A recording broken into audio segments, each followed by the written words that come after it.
And now we begin A Tale of Despereaux, Chapter 17, Small Comforts. Not long after this conversation between Botticelli and Roscoro, a prisoner did arrive. The dungeon door slammed, and the two rats watched a man being led by a king's soldier down the stairs into the dungeon. "Excellent," whispered Botticelli. "This one is yours." Roscuro looked at the man closely. "I will make him suffer," he said. But as he stared up at the man, the door to the dungeon was suddenly flung open, and a thick and brilliant shaft of afternoon light cut into the dark of the dungeon.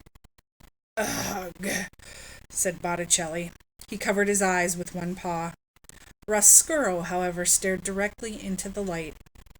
Reader, this is important. Directly into the light. The rat called Chiaroscuro did not look away. He let the light from the upstairs world enter him and fill him. He gasped aloud with the wonder of it. "Give him his small comforts," shouted a voice at the top of the stairs, and a red cloth was thrown into the light. The cloth hung suspended for a moment, bright red and glowing, and then the door was slammed shut again, and the light disappeared, and the cloth fell to the floor. It was Gregory the jailer who bent to pick it up. "Go on," said the old man as he held out the cloth to the prisoner. "Take it. You'll need every last bit of warmth down here." And so the prisoner took the cloth and draped it around his shoulders as if it were a cloak. And the soldier of the king said, "Right then, Gregory, he's all yours." And the soldier turned and went back up the steps, and opened the door to the outside world, and some small light leaked in before he closed the door behind him. "Did you see that?" Roscuro said to Botticelli. "Hideously ugly," said Botticelli. "Ridiculous. What can they possibly mean by letting all that light in at once? Don't they know that this is a dungeon?" "It was beautiful," said Roscuro. "No," said Botticelli. "No." He looked at Roscuro intently. "No. Beautiful. No." "I must see more light. I must see all of it," said Roscuro. "I must go upstairs." Botticelli sighed. "Who cares about the light? Your obsession with it is tiresome. Listen, we are rats. Rats! We do not like light. We are about darkness. We are about suffering." "But," said Roscuro, "upstairs." "No buts," said Botticelli. "No buts. None. Rats do not go upstairs. Upstairs is the domain of mice."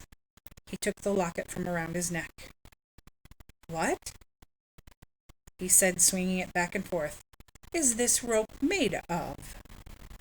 "Whiskers? The whiskers of whom?" "Mice." "Exactly. And who lives upstairs?" "Mice." "Exactly, mice." Botticelli turned his head and spat on the floor. "Mice are nothing but little packages of blood and bones, afraid of everything. They're despicable, laughable, the opposite of everything we strive to be. Do you want to live in their world?" Roscuro looked up, past Botticelli, to the delicious sliver of light that shone out from underneath the door. He said nothing. "Listen," said Botticelli. "This is what you should do. Go and torture the prisoner. Go and take the red cloth from him. The cloth will satisfy your cravings for something from that world. But do not go up into the light. You'll regret it." As he spoke, the locket swung back and forth. Back and forth. "You do not belong in that world. You are a rat. A rat. Say it with me." "A rat," said Roscuro. "Ah, but you are cheating. You must say, 'I am a rat,'" said Botticelli, smiling his slow smile at Roscuro. "I am a rat," said Roscuro. "Again," said Botticelli, swinging his locket. "I am a rat." "Exactly," said Botticelli. "A rat is a rat is a rat. End of story. World without end. Amen. Yes, said Rescurl. Amen. I am a rat. He closed his eyes. He saw again the red cloth spinning against the backdrop of gold, and he told himself, reader, that it was the cloth that he desired, and not the light. And that's the end of chapter 17.